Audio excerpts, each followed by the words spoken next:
George Galloway, and the mother of all talk shows.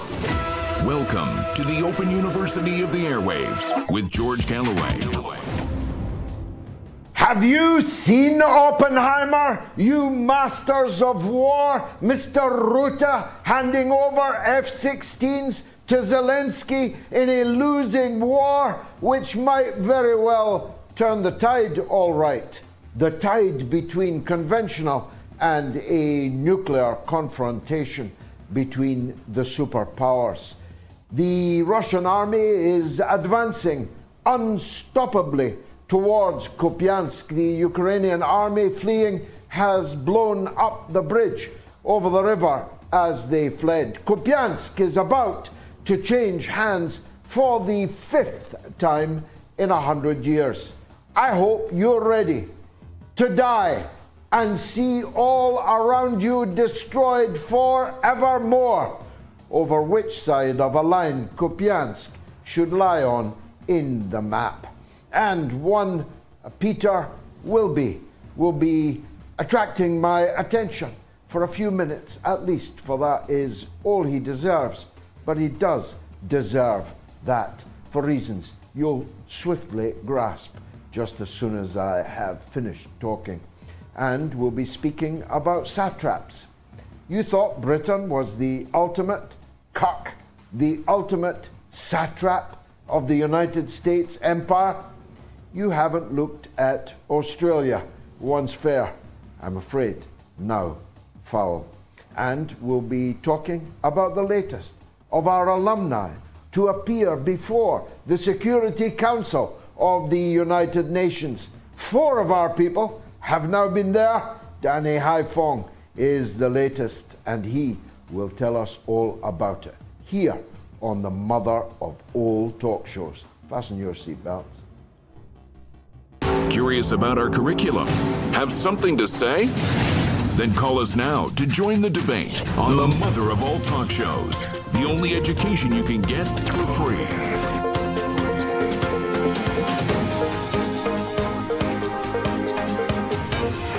George Galloway, the mother of all talk shows. With George Galloway, the world is our classroom, and you're welcome to sit in and join the seminar. The mass murderer of 7 little newly born children in England in a National Health Service hospital by an NHS nurse has captured the imagination and horrified the people of this country over the last 3 years. For that is how long this trial, this legal process has lasted. I say at least 7 because there is the possibility that this young woman, whose name I don't intend to mention, please excuse me, has killed hundreds, and maybe even more than hundreds. This young woman may be the greatest mass murderer in British history, because they are now investigating all of the newly born children who died, most of them entirely unexpectedly, whilst in hospitals in which she was an NHS nurse. There's not much more that I can say about her. The only question is, should we pay taxes to keep her, presumably under maximum security, for the rest of her life, which may be a very long time, in a maximum security jail? Or does this person deserve capital punishment? I myself am opposed to capital punishment, and I guess even in the teeth of this case, I remain so. But if ever there was a case for capital punishment for a mass murderer of newly born babies in maternity units, in labor wards, in the ICUs of English hospitals, it surely would belong to her. If ever there was a return of capital punishment. It's interesting to see what people think should be the kind of murder that warrants it. And we're running a poll right now. Should child murderers face the death penalty? It's an enormous response. Almost 20,000 people have voted already. Get your vote in.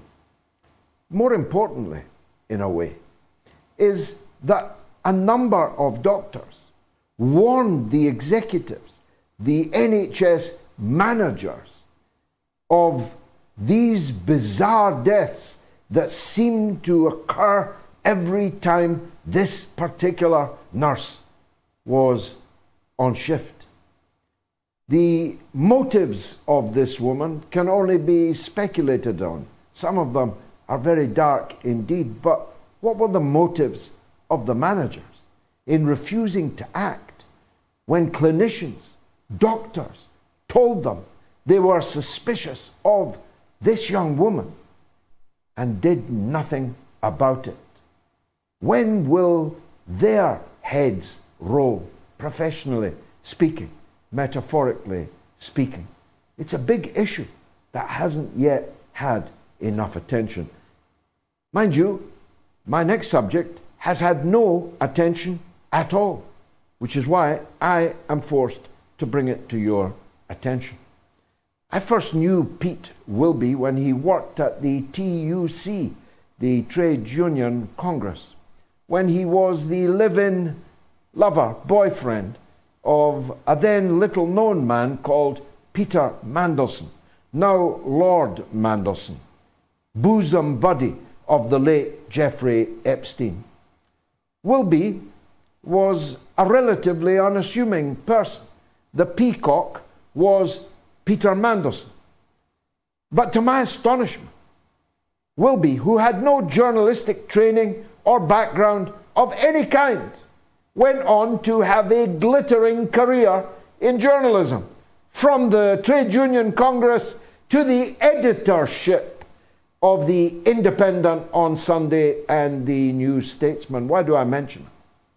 Not just because of his exotic connections, but because Wilby, the Independent newspaper, and above all the New Statesman, defined what it was to be left for decades in the British Labour, trade union, and socialist movement.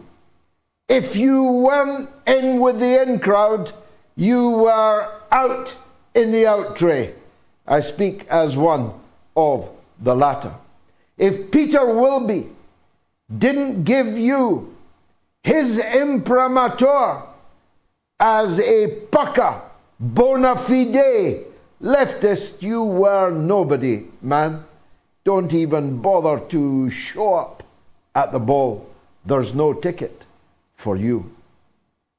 And this period that we have lived through, where what's left became so grotesque that anybody who really was left the left, was somehow defined by these degenerates like PeterWilby, who was convicted on Friday of being in possession of and making use of real live video of the sexual assault of tiny children.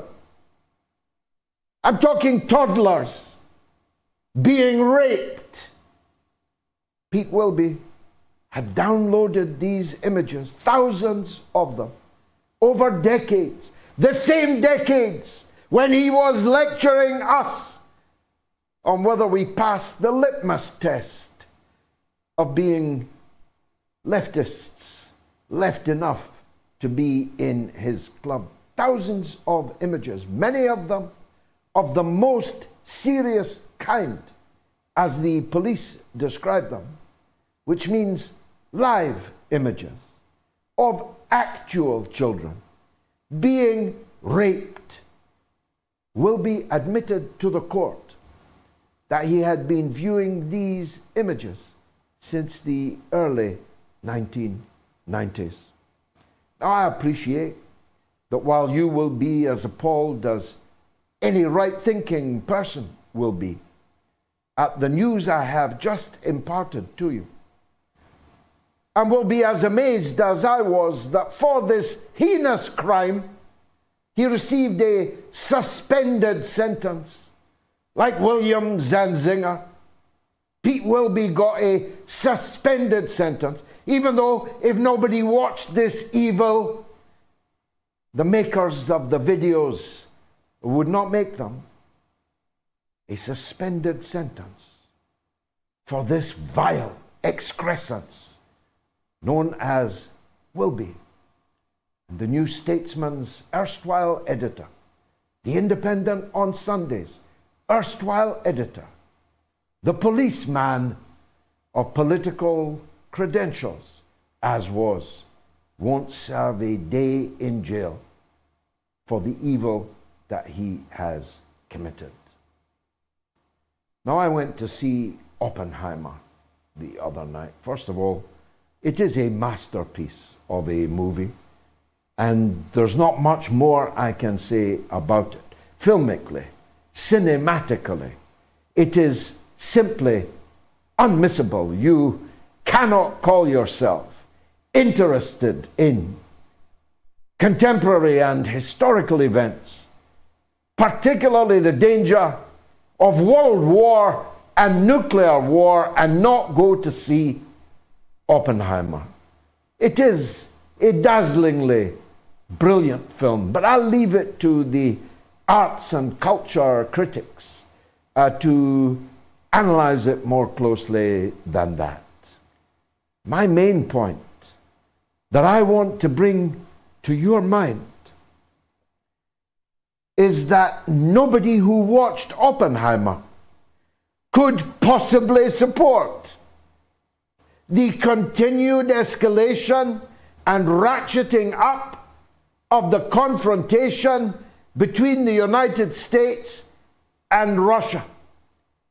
You would literally have to be insane. You'd have to be in Ward 5 in Broadmoor to view with equanimity the sight of Zelensky sitting in the cockpit in Amsterdam of an F-16 American fighter jet, nuclear capable. You would have to be insane to view with equanimity the boasting by Zelensky today with Rutte, the runt that runs the Netherlands for now, before he leaves politics entirely in just 8 weeks' time.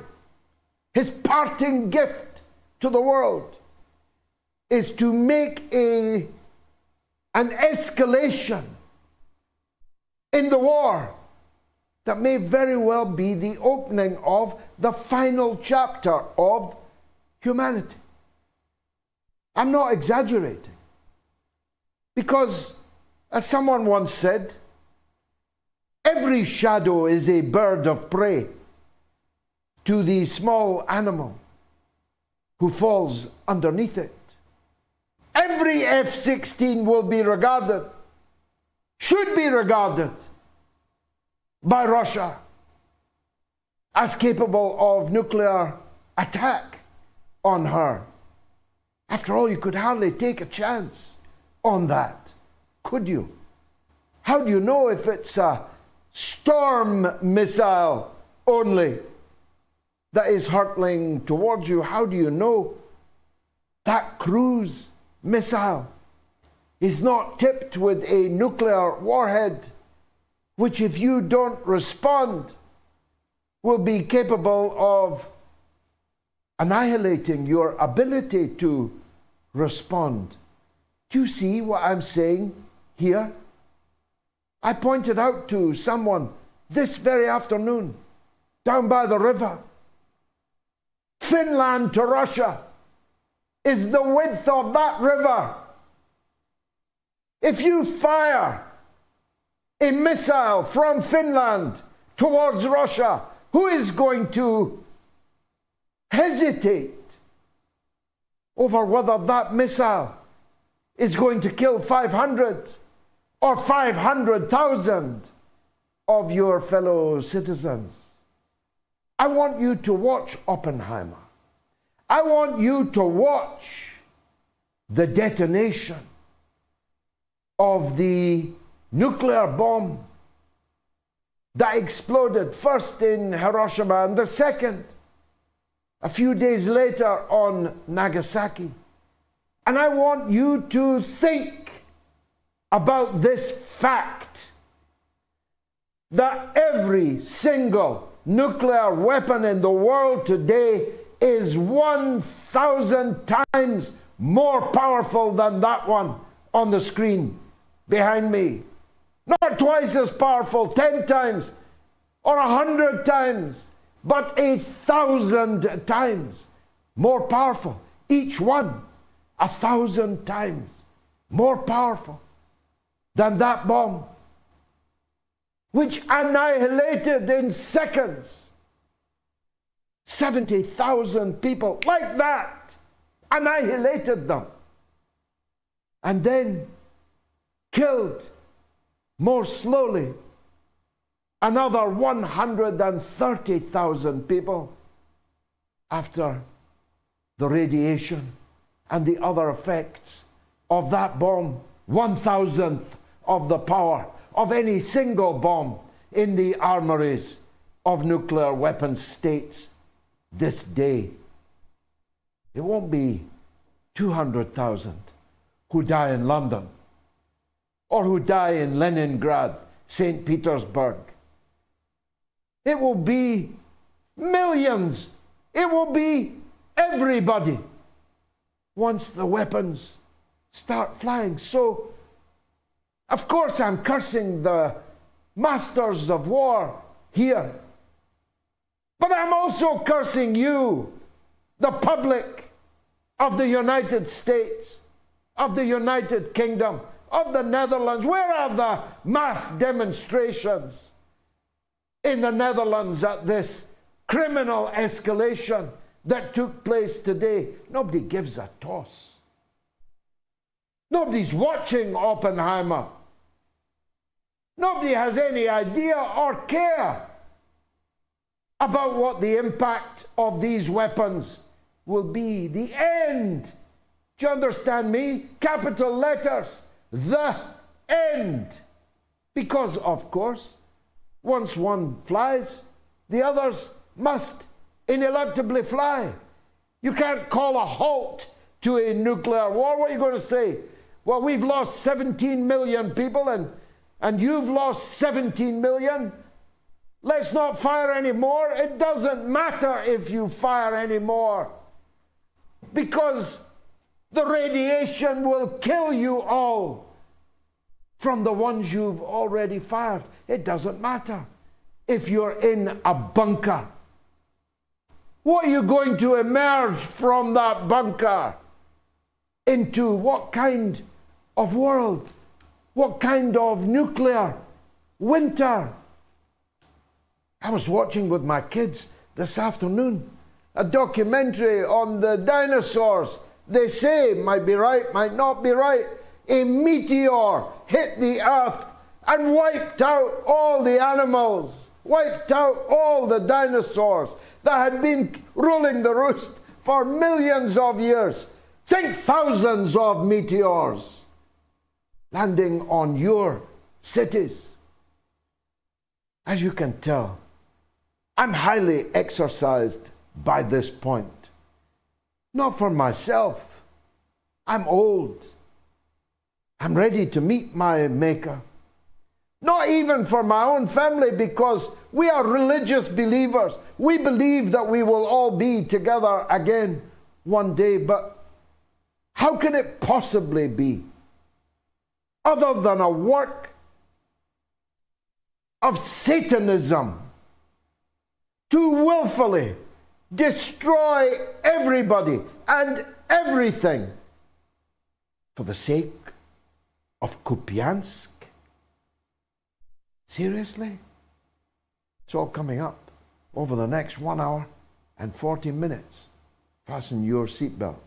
It's going to be a bumpy night.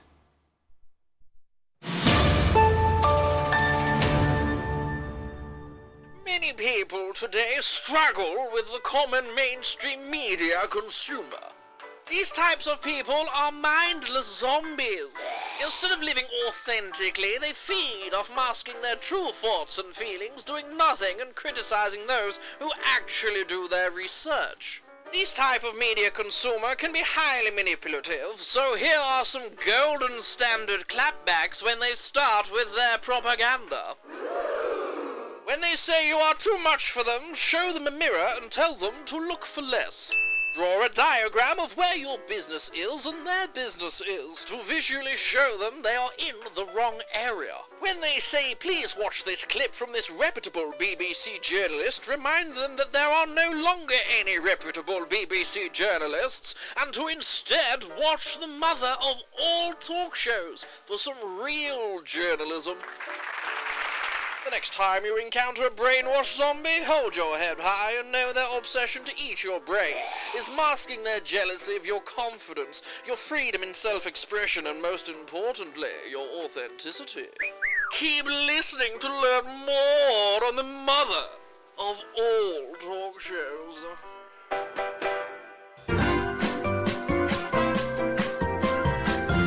You are listening to the mother of all talk shows with George Galloway.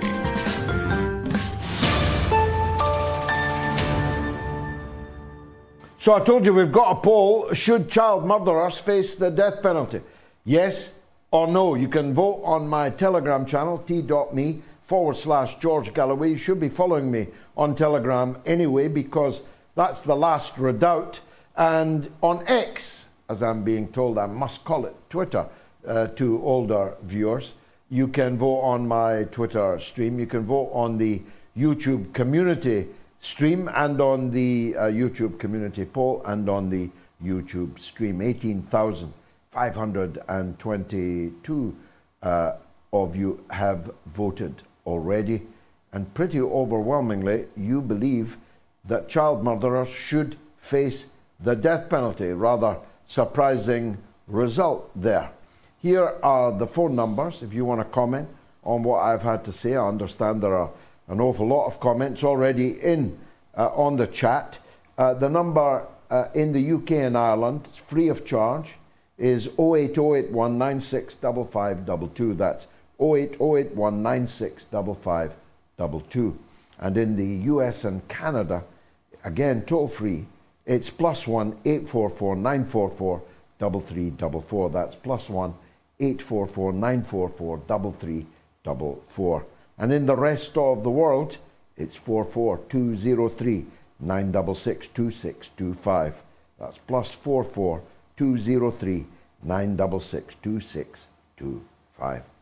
Now, the fourth guest lecturer at the Open University of the Airwaves, the mother of all talk shows, has just appeared before the United Nations Security Council.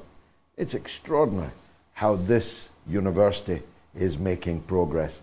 He's a young man and a brilliant one too. Danny Haiphong joins us now. Danny, welcome, fresh from what I hope was a triumph. I haven't watched it yet, but I'm sure it was a triumphant appearance at the United Nations. Tell us what you said there and what they said back to you. Well, thanks for having me back on, George. It's always a pleasure to be on your great program. So what I said during my briefing to the United Nations Security Council on the question of the dangers that Western armaments to Ukraine pose to global peace and stability was that the conflict in Ukraine is simply being escalated by the fact that the United States and NATO countries have committed so much militarily to Ukraine in complete contravention of the UN Charter, and in doing so have caused just a great deal of damage, not just to Ukraine, which is in the third month of this counteroffensive, which has seen over 43,000 Ukrainian forces killed, thousands of pieces of NATO armaments destroyed, but also to the United States, Europe and NATO itself. These countries are in free fall. there is an economic crisis across the world, and it's particularly hitting the U.S. and Europe quite hard. And the military situation for these countries is also pretty dire, considering the fact that now you have, and I cited the fact that there are officials that come straight from NATO, that come straight from these hawkish think tanks, that are all admitting that not only is Ukraine unable to win this conflict against Russia, but also NATO countries, including the United States, are suffering mightily in terms of their ability to supply the weapons that Ukraine supposedly needs to win. So in effect, this is a losing battle that the United States and NATO are engaged in, and that it is in the interest really of everyone to stop. And it's only Russia and China also that are calling for, as permanent members of the Security Council, a real negotiated settlement to this conflict. And that is the irony. In terms of the response, though, the UK delegate, the French delegate, they were the most flustered by my remarks. The UK delegate called me a fringe journalist, while the French delegate claimed that Russia was simply calling the meeting in order to spread its propaganda. Mind you, all of the delegates from the collective West, the US, the UK, France, and as well as you could call extensions of the collective West, such as Japan, they all couldn't stop promoting Cold War talking points against Russia, politicizing the conflict, politicizing the UN Security Council, and making it all about how Russia not only needs to stop its so-called invasion, but really how Russia needs to be destroyed. This is the way they talk about this conflict, and it just goes to show which side they really are on. They are on the side of permanent war. It's a paradox, though, Danny. If you read the more serious of the newspapers, magazines, listen to the more serious commentators, they're all saying now that the war is all but lost. And yet the yellow press, which is for the consumption by the masses, continues to talk nonsense about Russia losing hand over fist and so on. And the politicians ride that particular horse rather than the one in the more serious papers. So on the principle that throwing good money after bad is a bad idea, even for a fool, and reinforcing failure is a well-known foolhardiness, how come we're still doing it? Why did the Netherlands up the ante today spectacularly by effectively handing over their Air Force and their F-16s to Zelensky? Well, and this is despite the fact that those F-16s are probably not going to get off the ground for another year, given what the United States has admitted about the training that is necessary to make these operable on the battlefield. So the reason why the collective West cannot seem to get out of its own way here, and the reason why they're not listening to, I mean, the Pentagon said before the counteroffensive started, this probably isn't going to go well. The CIA admitted the same about the counteroffensive. And now you have articles coming out in the Washington Post today. You had a couple of days ago in Politico, all saying that the counteroffensive is not only lost, but maybe they should have listened. Maybe the Biden administration should have listened to Mark Milley, head of the Joint Chiefs of Staff, when he said back in November of last year that perhaps there needs to be a negotiated settlement to this conflict because the future does not look bright for Ukraine. But the reason why these countries, why Europe, why this bloc of countries, these unipolarists, I would call them, the United States in the lead, continue to go down this path is because a conflict with Russia, a war with Russia, is really existential for the U.S. foreign policy establishment and the mega corporate forces, especially the military-industrial complex that control them. They see this as a conflict that must be fought at some level. And now they're just starting to understand that this whole notion that some kind of offensive is going to bring Russia down or take back territory is a moot point. But even their calls for so-called settlement or negotiation really just amounts to a freeze, or what NATO has tried to push to Ukraine, which Ukraine rejected wholesale, is NATO membership for Ukraine, while Ukraine cedes the fact that it's going to have to give up the territory that Russia has won. This is a non-starter for Ukraine, and not only this, but the only so-called peace settlement that the West really supports is a complete loss for Russia, is Russia's defeat. And that's just not going to happen. So there is this existential crisis for the collective West where they feel they need so badly to bring down Russia and what Russia represents as part of this rising multipolar world. But their means of doing it through a proxy war in Ukraine is just not working out. So it is quite the conundrum, and it's not one that they're going to be able to resolve lest they either admit defeat or they continue going down this path of destruction they've set for themselves. Well, the heavyweight press talk in terms of a freezing of the conflict, of a Koreanization of the conflict, drawing a parallel somewhere, and neither war nor peace being the state of affairs thereafter. But why would Russia agree to freeze the conflict and allow those parts of the Ukraine that they have not yet taken to become, like South Korea, a super-armed NATO encampment? It's bad enough they're in Finland across the river. Why would the Russians agree to any such freezing of the conflict? As a matter of fact, every day that goes by, and I mentioned at the beginning of the show, there's a wholesale, described in the media I just read as unstoppable Russian advance towards Kupiansk this evening. Every day that goes by, the price of a negotiated settlement rises very steeply in terms of territory and other Russian demands, denazification, demilitarization, and so on. I don't see this ending in a Korean-style ending. I see it ending more in a Vietnam-style ending, with NATO clambering off the roof of the American embassy, trying to get a place on the last helicopter out of Kiev. What do you think?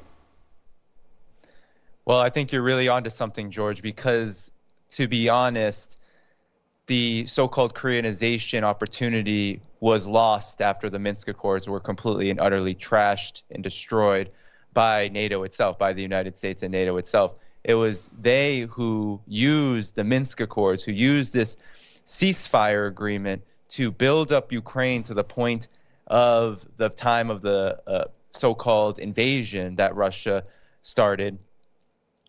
Throughout that period, throughout that 8-year period, it was the United States and NATO militarizing Ukraine, getting it ready, and also violating the accords at every step by continuing to shell and bomb and attack the Donbass. And that's why this conflict is currently at the stage that it's at.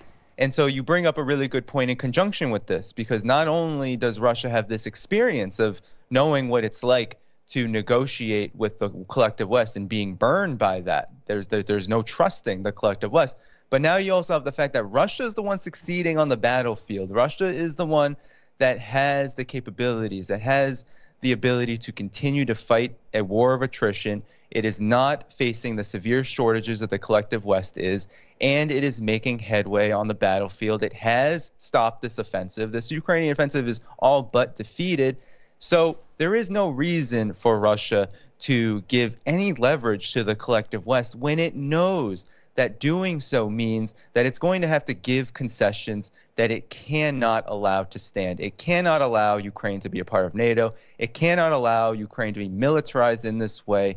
The precedent had been set in 2014 during the coup, but really over the last 15, 20 years when NATO was encircling Russia. We can go back 30 plus years, encircling Russia, moving up to its border, and of course Ukraine being on Russia's border, that being the red line that sparked this entire conflict. So there really is no reason, as you said, George, to enter into peaceful negotiations without the goodwill and good faith of the collective West in giving concessions to Russia that it has been asking for from the beginning, that its security interests are respected.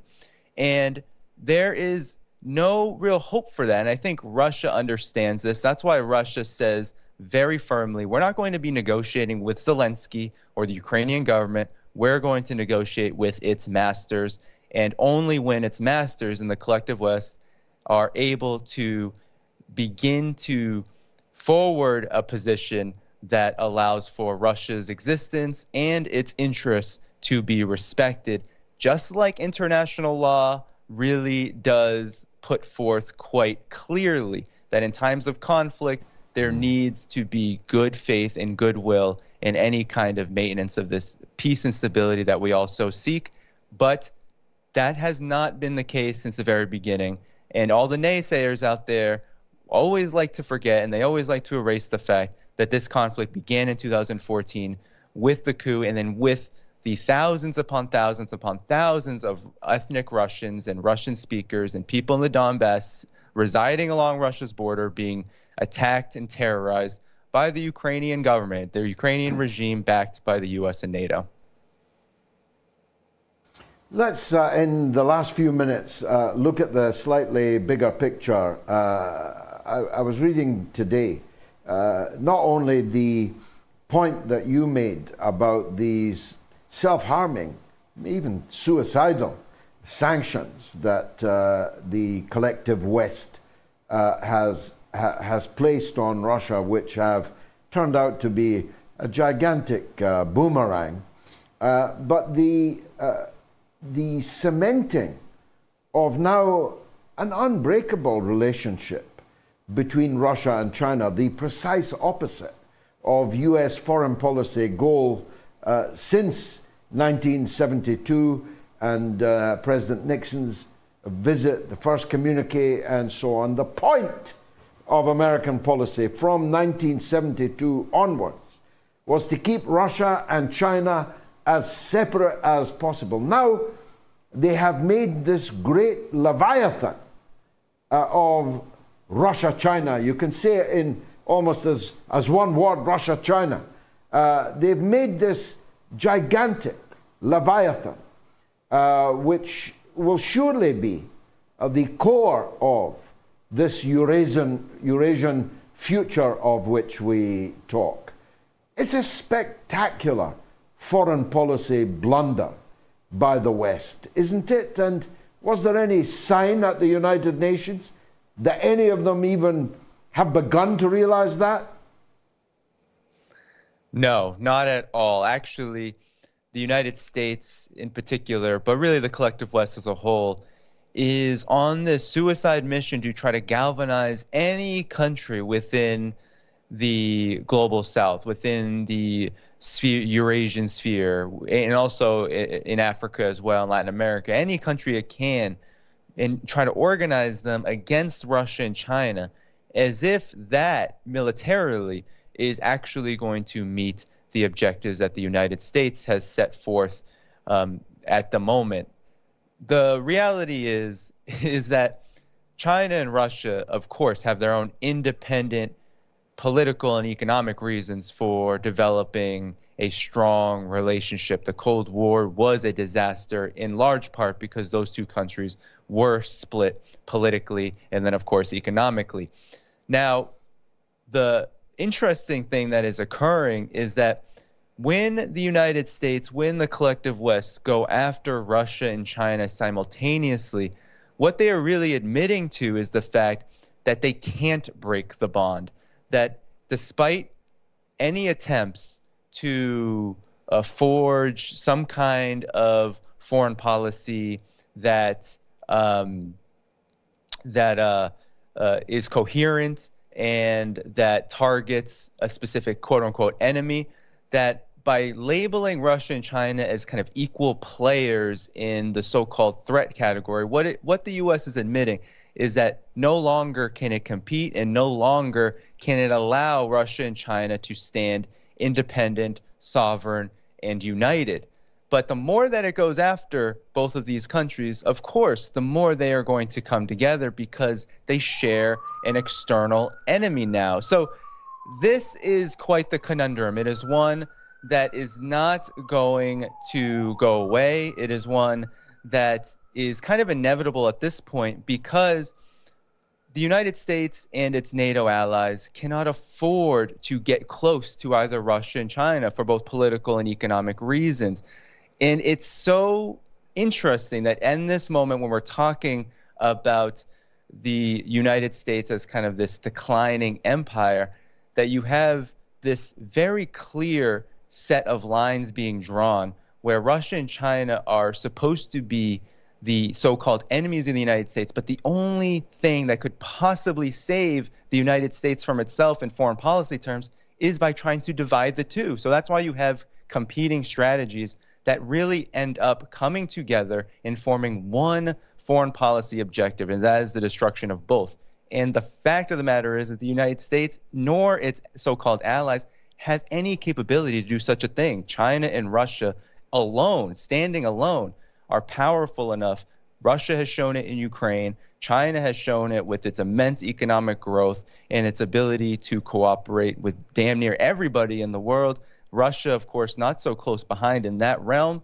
These countries alone are able to stand up to the United States and the collective West. Together, they make up a force that is the leading one in multilateral, multipolar developments like BRICS, like SCO, Shanghai Cooperation Organization, like, of course, the Eurasian projects of Belt and Road Initiative, Eurasian Economic Union. All of these projects really flash to us the future of the world order. And the United States and the collective West, by not being able to flexibly maneuver the international arena to meet its own interests, is really admitting and showing the world that, in fact, it really has no other cards to play, that it's either going to pursue this endless war, which could very go nuclear against these two countries, or it is simply going to, grind up into dust and float away in the wind, which is kind of what's happening right now because the United States is finding itself and its NATO allies are finding themselves on the outside looking in on all of these multipolar developments. And that is only going to make it more and more belligerent. So the writing is on the wall, and that is very clear to see when it comes to how the U.S. approaches Russia and China. But there's none so blind as those that will not see. Danny Haiphong, who can see very clearly. Thank you very much indeed for joining us. How's the poll going? Should child murderers face the death penalty? Almost 20,000 people have voted, and pretty convincingly, people say yes. Let me take a quick break, and then it's your calls right up to the hour.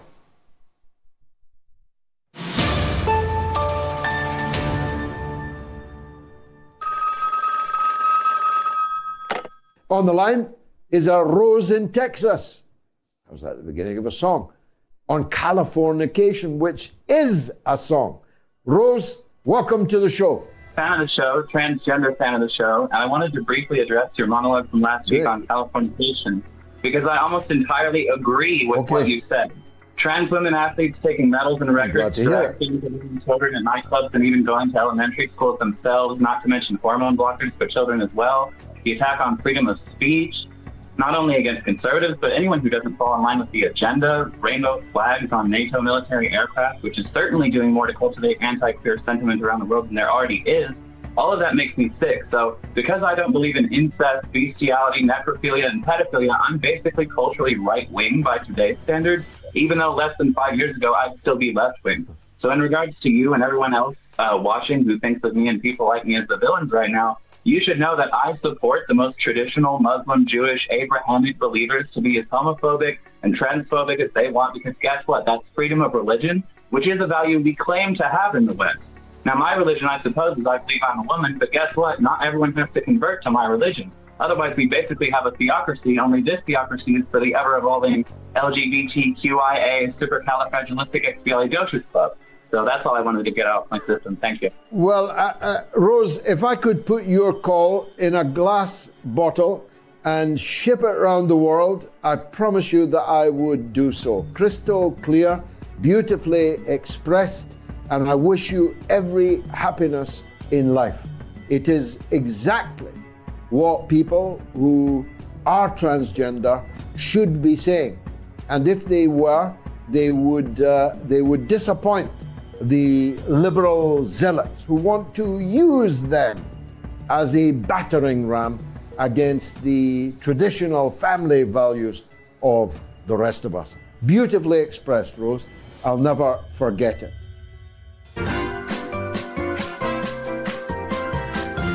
You are listening to the mother of all talk shows with George Galloway.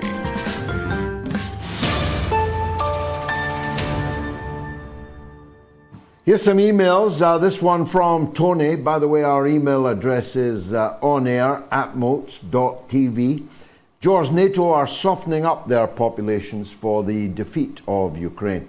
It's clear the propaganda networks are suddenly telling the truth to a degree.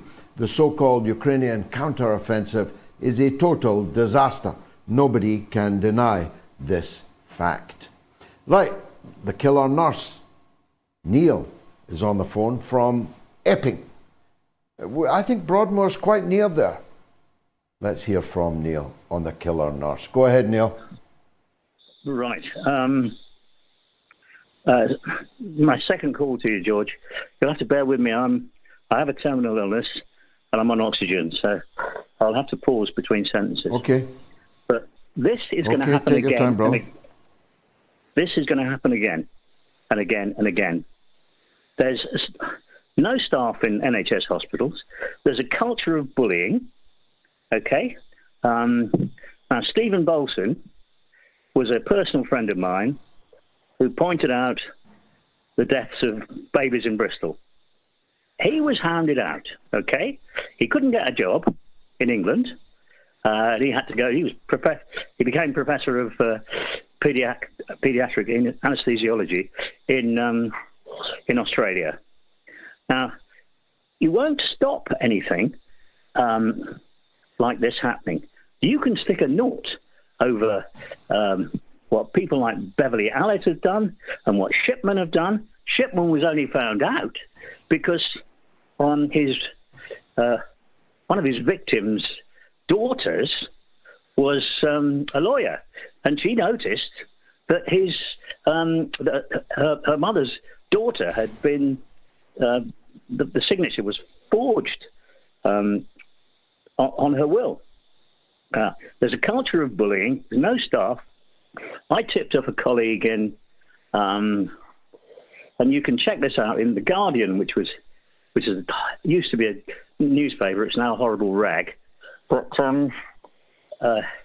in Hancock's constituency, at the West Suffolk Hospital, if you check out the deaths of Horace Nunn and Sue Warby, and Sue Warby's death was only found out because her husband was an ex-DCI.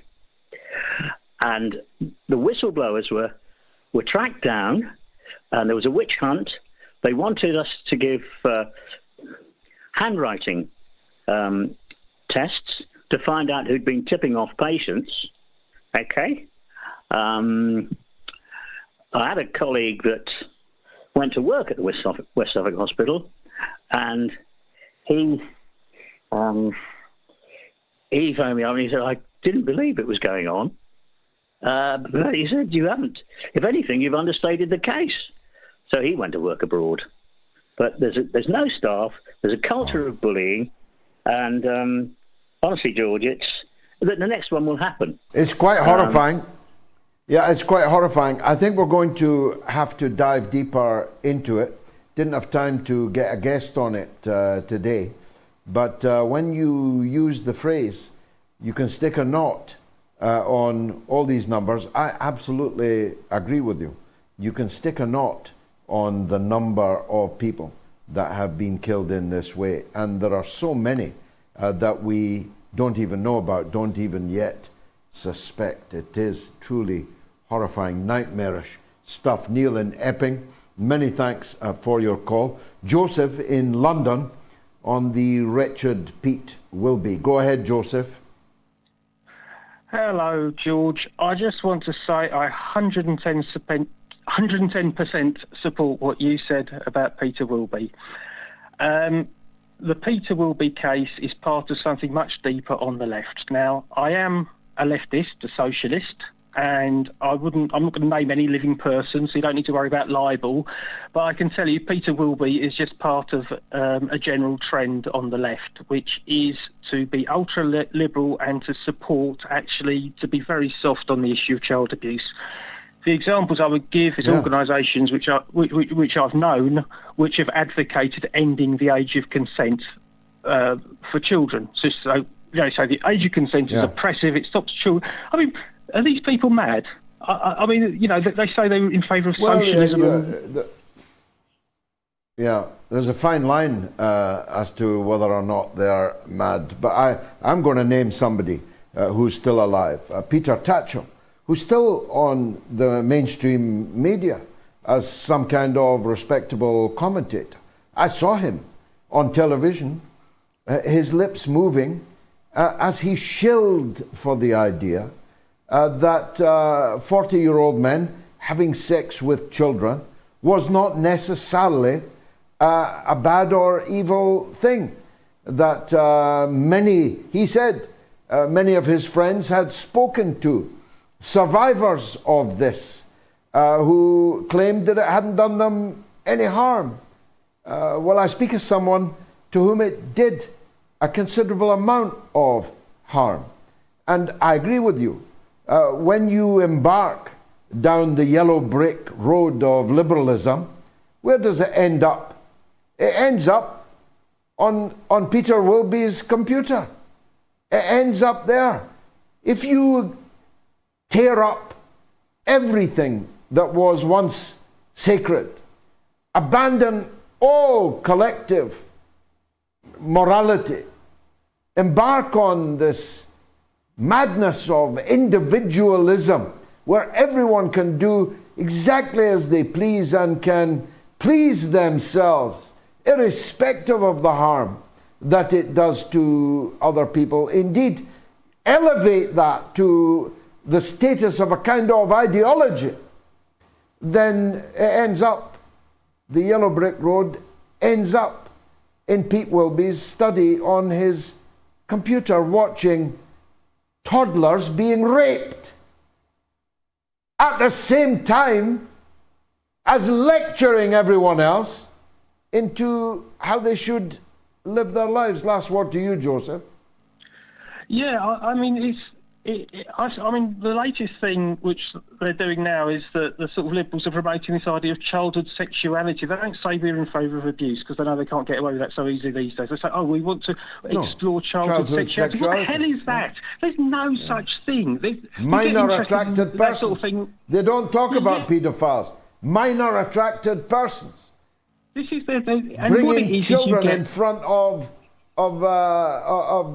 drag shows and men waving their dicks in G-strings at small children at public expense in public facilities. This madness has been allowed to go on and on and on. I know what it is you get paedophiles who join these groups and they use it as cover for their activities. They hope they'll get support if they get found out and things, and they get a lot of naive idiots involved who've never experienced abuse themselves and don't know how these things work, and they get these naive idiots to be their gang, and then they just it just gives them a hiding place, and we've got to get that away from the left. I'm not a social conservative in that sense. I fully support equality for women. I don't want to see gay people or transgender people persecuted. I'd hate to see anything like that. But we need to go back to sort of sensible politics on the left and get these exploiters out. Sensible politics. Yeah. Common sense socialism. That's what I stand for. Joseph, thank you for that call. An email from Paul who says, a hospital is not run by one nurse. Should hospital managers who sat and counted their salaries into the bank in the face of a rising toll of unexplained baby deaths face a suitable penalty? Paul Brown, in Sheffield. Well said, Paul. Simon's on the line. He's an expert. He's a legend He's in Florida. Go ahead, Simon. Thank you so much, Mr. Galloway. Two rather complicated issues that I'll try and make as understandable as possible. We're now in a situation where we have a constitutional crisis in Pakistan. You recall from one of your previous guests, they jammed through amendments to both the Army Act and the Official Secrets Act a couple of weeks ago. And those went to the desk of the Pakistan president, who, in a kind of similar role to the Queen or the President of the United States, would have to give his assent to those documents in order for them to become official law. Now, the President of Pakistan, who had vociferously disagreed with those sweeping legal changes being brought in overnight in a barely attended parliament in its very few final days before being dissolved, did not give his written assent that he would have needed to do so in order for them to become law. This is all the procedures laid out by Article 75 of the Pakistan Constitution. What he in fact told his staff to do was the other part of the requirement, which was to send the bills back to the Parliament in order to be reconsidered, in much the same way the British House of Lords can send something back. Then, similarly to the British Parliament Act, if they approve it again and resend it to him, then he either is forced to sign it, or by doing nothing, it will default into law. Now, he's come out on Twitter saying that he told his staff to send the bills back with his comments, which would have triggered the procedure. However, much like Blackadder, he had a cunning scheme. And the cunning scheme was to wait until the Pakistan Parliament had dissolved itself so they wouldn't be able to gather to redo the second vote. However, his cunning scheme was undermined by some of his own personal staff members not actually sending the documents back at all to the Speaker of the Pakistan Parliament. The Pakistan government has taken the view that by doing nothing, they've defaulted into law. But the problem is there's no actual provision as to what should happen in this set of circumstances in the Pakistan constitution. And indeed, the president himself is about to be termed out in just a month. But fortunately, it provides for, in the constitution, for a situation where there's no parliament to reappoint a new president, he'll stay as the acting president until the national elections finally, heaven only knows when, will finally be held in Pakistan. Now, we have a similar situation in Niger with people trying to stand on legal niceties. And when people think about legal niceties, it's worth remembering that Tony Blair's defense secretary during the second invasion of Iraq, Mr. Jeff Hoon, recently admitted that he was told to burn the legal advice that he had received as a British Secretary of State, telling him that it was illegal for Her Majesty's armed forces to participate in the invasion of Iraq. So what lots of people don't know is the African Union, like the United Nations, has a 15-member Security Council. They met a few days ago. The results haven't been published, but it's leaked out that only 4 of the 15 countries were willing to go ahead with the military intervention in Niger. And now that organization has a crisis because they've got a decision against it, but the results are being held secret as foreign powers try and persuade enough of the countries that said no to change their vote so a new decision can be published. And failing that in the next few days, there'll have to be a second meeting of the African Union Security Council, possibly right on the eve of BRICS, when all the African leaders, it has now been announced, are going to have a one-day summit in addition to the BRICS meeting with the President of South Africa, co-hosted by the President of China. Wow, what an update. Thank you very much indeed, Simon. In Florida, a tour of the troubled horizon in Niger and in Pakistan, and he didn't overstate the crisis in any way, I can assure you. Patreon comments are flooding in. Here are some from my loyal supporters on whom I rely. Thank you, all of you. Stephen Leahy says, the death penalty, if you murder someone, then we're going to murder you. Hypocrisy, surely. And Leslie Hope says, I'm against the death penalty. One of my ancestors, Susanna North Martin, was executed in the Salem witch persecutions. She was convicted on the accusations of children. History has exonerated her of everything she was accused of doing, yet her family was traumatized for several generations. And Hill, H-I-L, says, I can't ever approve of state killing. Being a minority in a racist society will always entail a disproportionate bias against minorities not accessing justice and facing the death penalty because, yes, the system is rigged and racist. And Fra Hughes says the Guildford Four were framed by the police. The judge said his only regret in jailing them was that he could not impose the death penalty. People are victims of miscarriages of justice. If you put the guilty to death, you will ultimately murder the innocents too. Is that a price worth paying? I think not, says Fra. So do support me. Search me up on Patreon, patreon.com/George Galloway. You'll get access to lots of new videos and, of course, a free showing of Killing Kelly, my film, on the strange death of Dr. David Kelly. Coming up after the break, His Excellency Tony Kevin, former Australian ambassador to, amongst other places, Poland. It's 5 o'clock in the morning for the Honourable Tony Kevin, but he's got up to speak to you because there's some very important things he wants to say. So stay tuned. I'll be right back.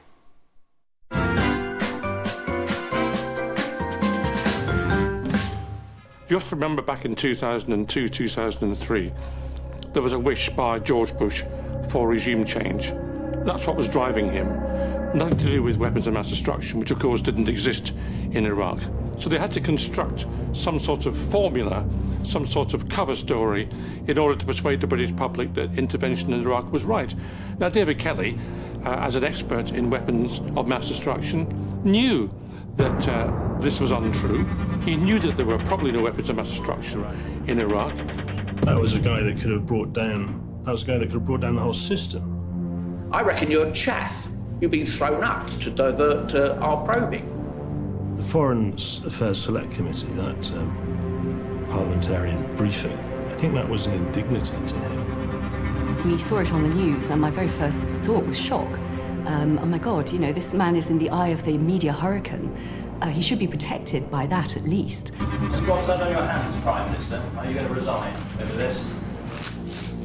I don't know the details of how Lord Hutton happened to be selected, but what was certainly the case is that he was the right kind of judge to use from the point of view of Downing Street and the intelligence services as well. Of the 21 days of hearing, only one half of one day was spent on discussing the forensic aspects.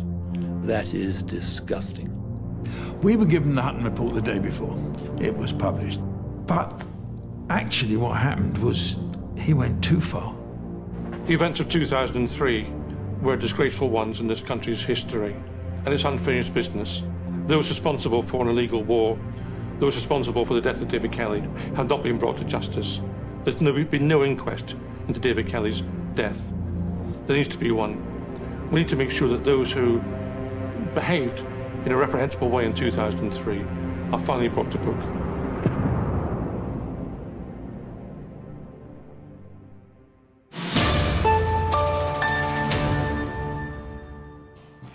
Well, I'm very proud of that film, very proud of that cinema poster. So do get it from my shop in DVD or support me on Patreon and watch it thereafter for free. It'll only cost you per week less than the cost of a cup of tea in an insalubrious cafe. That poll is very substantial, showing the level of the revulsion that people feel about child killers. I'm a no voter on that because of the danger of miscarriage of justice. I don't balk at the idea that some people deserve to be executed for their crimes. The problem is the inability to be sure that you are executing the right person.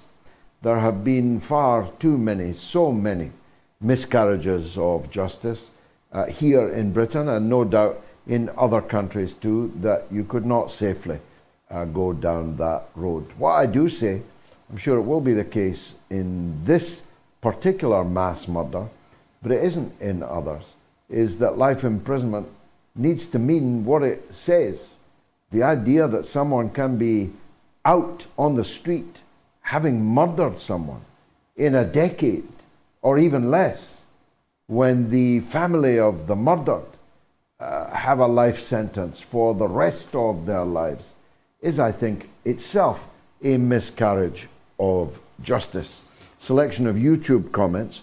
Ezekiel Mavolo says, watching from Liberia, we love you, Gigi. Your legacy of truth will live on forever. Thank you, my dear brother. Paul Metz Cohen says, please investigate what's happening in the NHS, George. I've witnessed some awful things when I used to visit my mother, including cruelty and an uncaring attitude from nurses towards older patients. And Berry says, oh, snap, George looking dapper. Looking like $1 million, all green and crinkly. Gerard Thomas says, George looks like Hercule Poirot about to get on the Orient Express. You say that, Gerard, as if it's a bad thing. A boom? A boom? Oh no, that's Clouseau. BA says, zombie in the air, don't support the death penalty because the justice system isn't perfect. And Vijaya Suryamurthy says, I don't agree with the death penalty because of miscarriages of justice. Negras Tormentas says, no one has the right to decide who lives and who dies. And Uzi says, a big problem with the death penalty is that our justice system isn't competent enough to ensure no false convictions. You can free an innocent person from prison, but not a coffin. So the poll is, on Telegram, 77% say child murderers should face the death penalty. On Twitter, 73%. On the YouTube community poll, 85% say child murderers should face the death penalty. And on the YouTube stream, 73%. More than 20,000 people have voted now. It's officially a very big poll. You've still got time to get your vote in. Make sure you do. Coming up shortly will be the retired Australian ambassador to, amongst other places, Poland. And Poland has become unusually important in this geopolitical picture. I have nothing, far from it, against Polish people. I have known and worked with and served Polish people for a very long time. God-fearing people. My parish church, where I used to live in London, was virtually 100% Polish. The Mass would have been empty without them. Hard-working people, skilled people, benefited from the prioritization of technical education in the socialist period, and had produced whole generations of tradesmen of the very highest rank, knocked ours into a cocked hat by and large. So I have nothing at all against Poland. But I'm not going to let Poland drag me into World War III, are you? And I don't think the Germans, the French, should allow Poland to drag them into World War III. Still more, these yapping Baltic states with tiny populations and a particular animus towards Russia. These people are in real danger of dragging us into World War III. And I personally will not go along with it. What about you?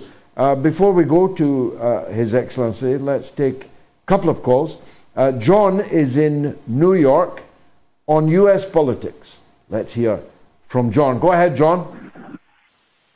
Hi, George. I am a big follower of yours and a supporter financially of yours as much as I can. And yours is one of the true voices that speaks to my heart. So this is not an easy question. I don't even know if you can answer this question. But things are going so badly here, at least in Long Island, where I am, with the price of milk or the price of gas or infrastructure, the roads crumbling, you name it. How are you able to separate the people that are in charge of these policies and having these results with their voters who vote them in election after election after election? Joe Biden has had office for 48 years, and I don't see anything but failure to account for it. How do you separate, again, the politician, the person, from the people that are giving them the power? Because if the leaders are not good, can it be that their voters are also not good?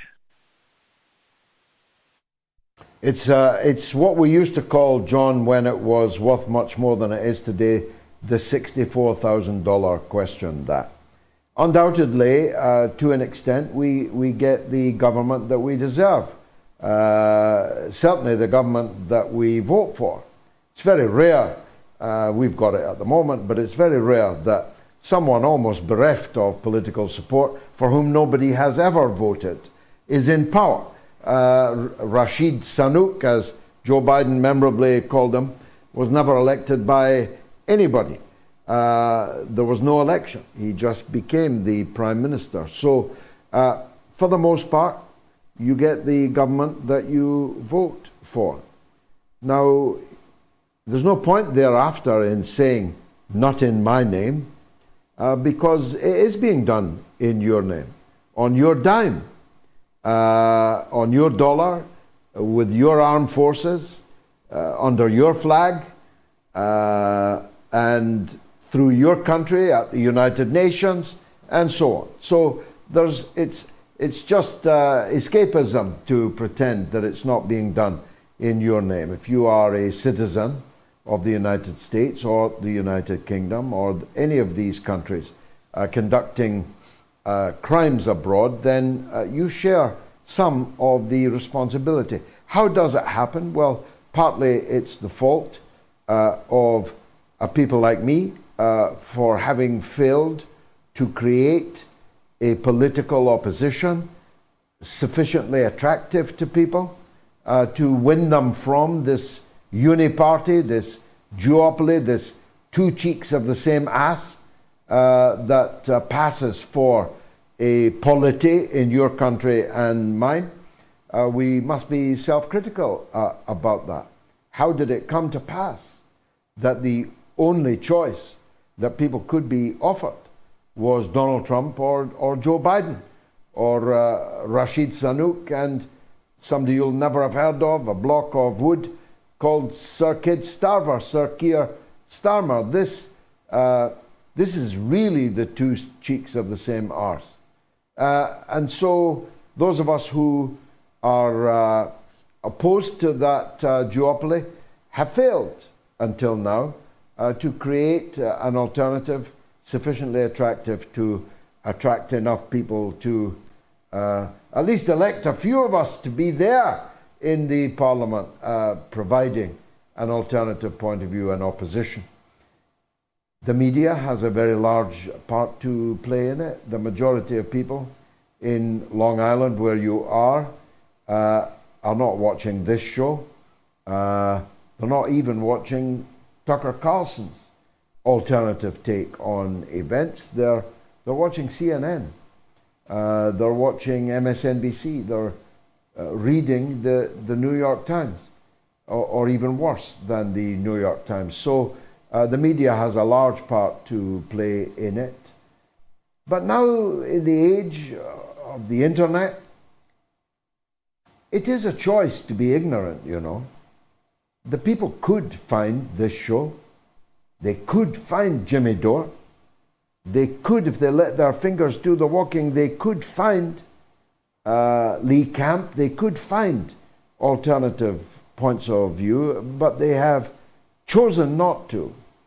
And therefore they do, you're right, no point hiding from it, share some of the culpability of driving on crumbling roads, traversing unsafe bridges, running the risk of derailment of trains full of toxic materials outside their front window, sending their children to a substandard school, the risk of crime, taking their loved ones in a shootout in a mall somewhere, or even worse, in a children's school. They share the responsibility for that because they have not chosen to turf out the rancid political class that rules your country and mine.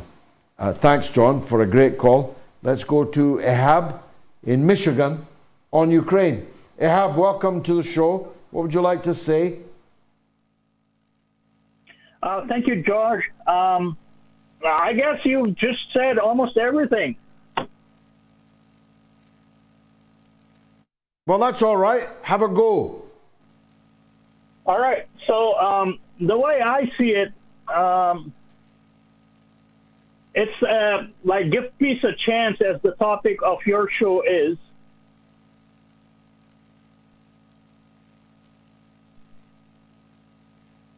Hello? Yeah, go on. We're waiting. Okay, so the topic of your show is give peace a chance.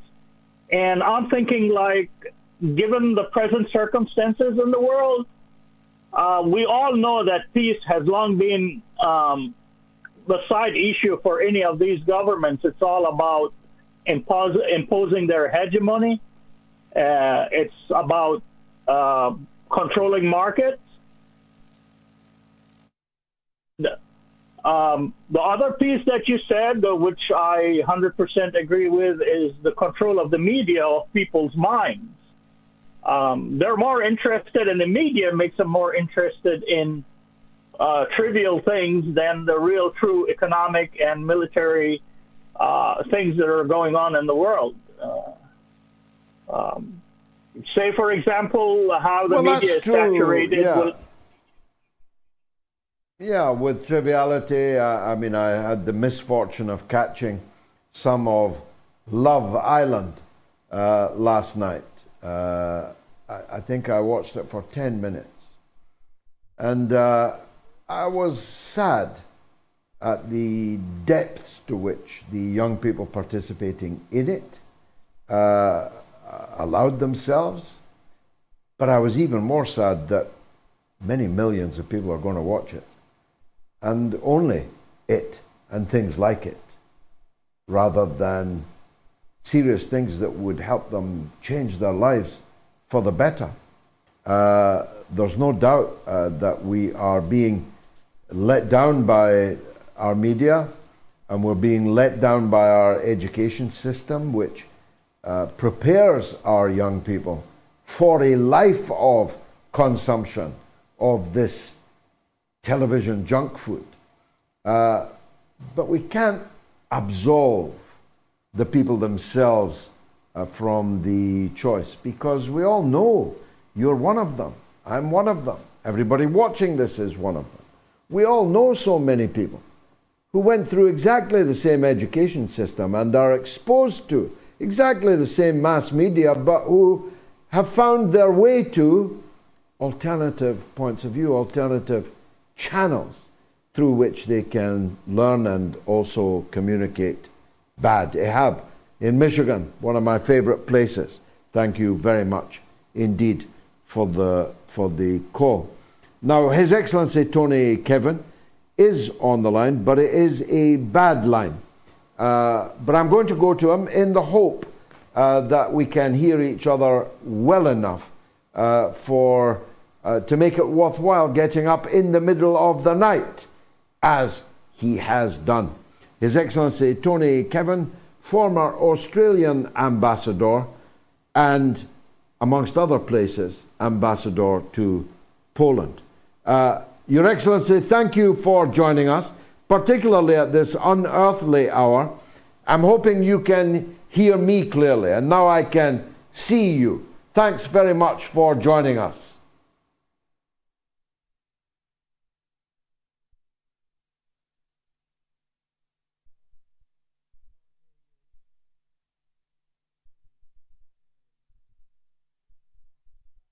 Unfortunately, we can see you but not hear you, Excellency. We'll have to come back to you, and I very much hope that we can and that you haven't risen in the middle of the night for nothing. The poll, I can say 20,461 people have voted, but the balance is not changing. At least 3/4 of you, on average, across the 4 portals, think the death penalty should be reintroduced for child murderers. Here's the numbers again: the UK and Ireland 08081 965522, the US and Canada +1 844 944 3344, and the rest of the world 44 203 966 2625. Some YouTube comments while we try and get the ambassador back. Dennis Revel says the problem with the death penalty is not the penalty itself, but the oftentimes, lack of 100% certainty that the right perpetrator has been identified. And he gives the case of Rutte, a famous case in English legal history. Sean Bebbington says, I'm opposed to capital punishment, not because of this case, but for the case that convicts someone who may be innocent, maybe even framed.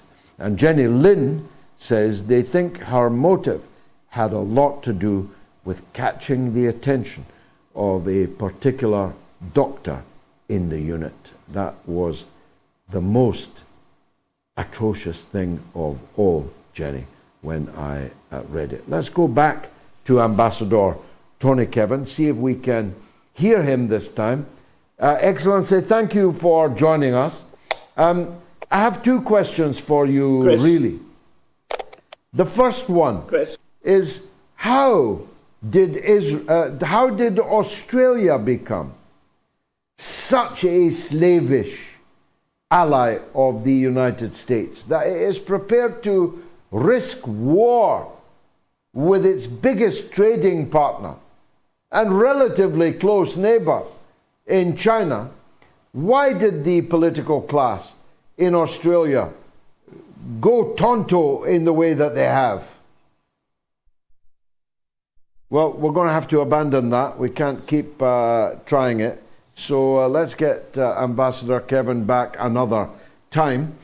Concerned Patriot says, what if she is a scapegoat and another more senior individual skillfully did the awful deeds, only on her shifts? It's horrific either way. Eve is in Idaho, always welcome on the show. Haven't heard from him for a few days. Hope he wasn't offended by my Peter Sellers attempt at a French accent. Eve, welcome. Hello. Yes, I wanted to make a point on this Ukraine war that I believe was not made.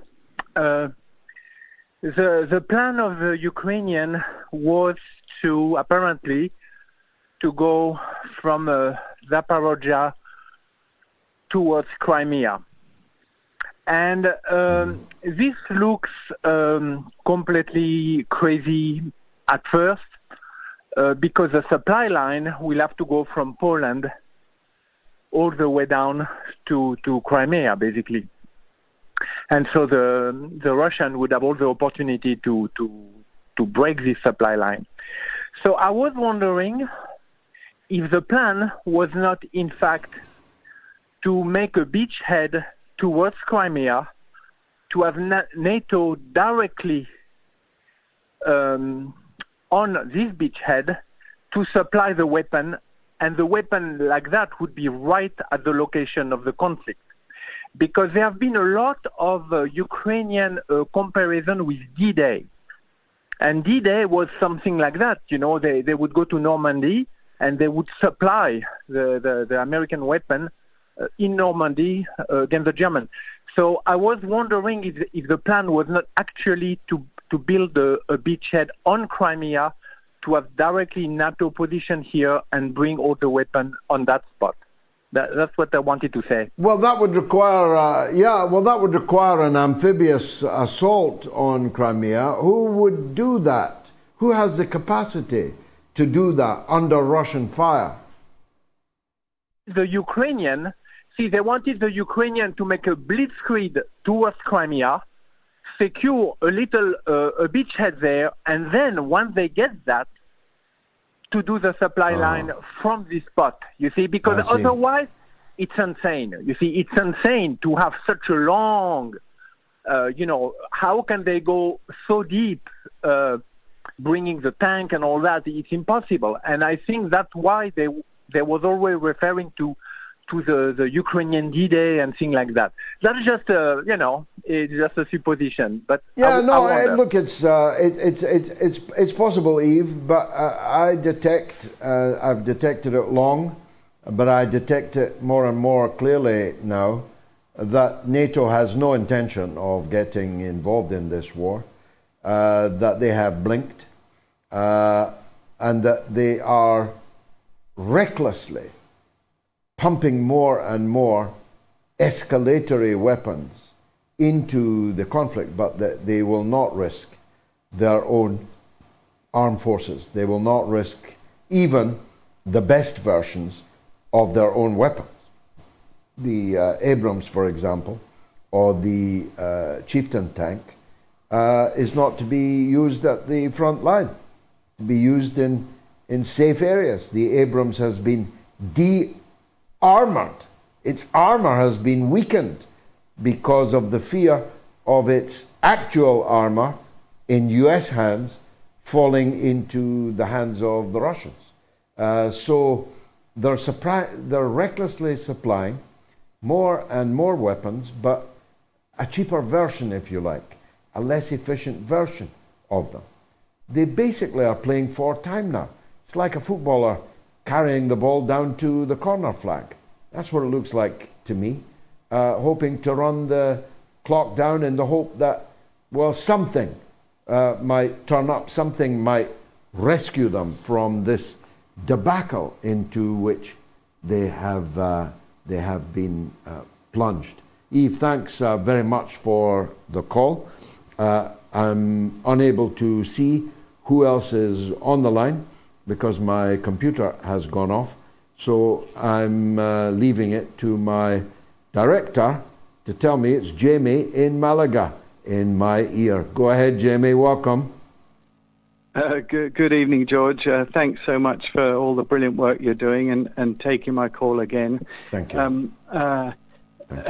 Tonight, I want to do a call out to supporters of Julian Assange for the worldwide Australian Embassy Day that we have planned for Saturday, the 2nd of September, which is the day before Father's Day in Australia.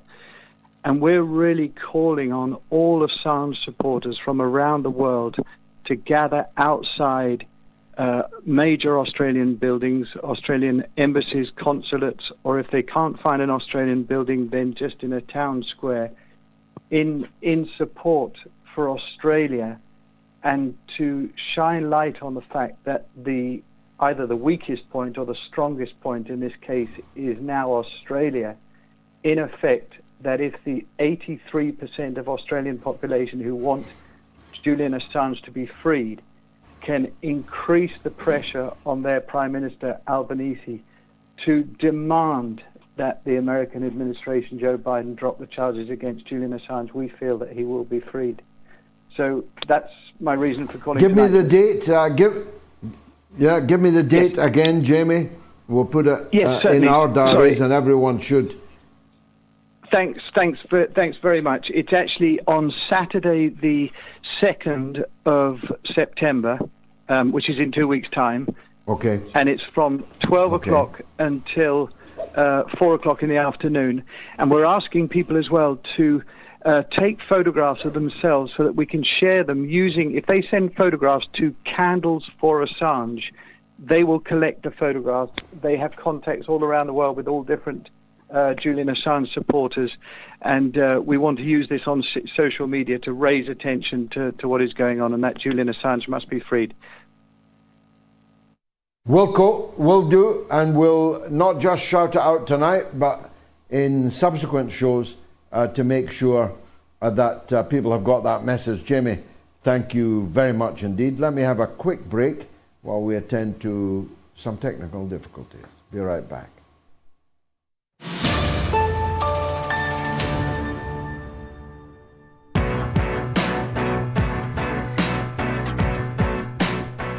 Do you know how many people watch MSNBC?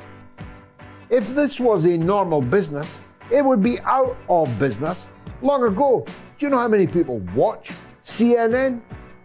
We are in danger of fixating too much on the liberal hegemony of media outlets with infinitesimally small viewership. This show that you are watching has 10 times the viewership, 10 times the viewership of Rupert Murdoch's Talk TV with its budget of billions. So, let's not lose hope. Let's be our own media. You're right, not everybody watches me, watches those other people that you watch. Well, it's your job, and it's everybody else's job that's watching this and agrees with me this evening. It's your job to tell as many other people as you possibly can what we are all about, how to find us, encourage them, and check up afterwards whether they took your advice, and if they didn't, encourage them all over again. Have you any idea how we would multiply if everybody watching this did that? The best part of 2 million people will watch this program over the next 7 days. If those nearly 2 million spoke to one other person, we'd be 3 million if their advice was taken. And so on, and exponentially on, it is possible to go. It's in our hands. Let's do it. I can't do much more than what I'm doing. I need you, the audience, to spread the word.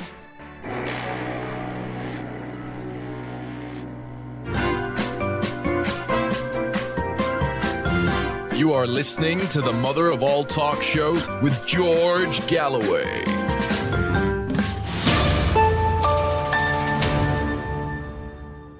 Well, we lost our second guest, as you'll have seen. It's a long way down under. It's also the middle of the night, but the technical difficulties were insurmountable. We'll try and get him back for a subsequent show. That means, though, that the rest of the show is yours. So get calling. We've got 2 lines open, and let's see who makes it. John in South London, he's up first. Go ahead, John. Hi there. Yeah, I just wanted to raise the issue of actually the democracy that we even live in, because there's no primaries in the UK. I've never really heard anybody talking about this. Don't you think this is something that really needs to be pushed? Obviously, America has it. The UK doesn't. This, to me, seems like the bedrock issue that we've got. There's no primaries. If we had primaries, open primaries, you'd be able to run as Labour against these clowns, and you'd win. Well, I long advocated that when I was in the Labour Party. I was in the Labour Party for 36 years, but I've now been out of it for 20 years. So that tells you how old I am and what age I was when I joined. But I always advocated it, as a means of mandatory reselection. We had to fight so hard to be allowed to vote on who should be the Labour candidate in an election. And that was just the members voting.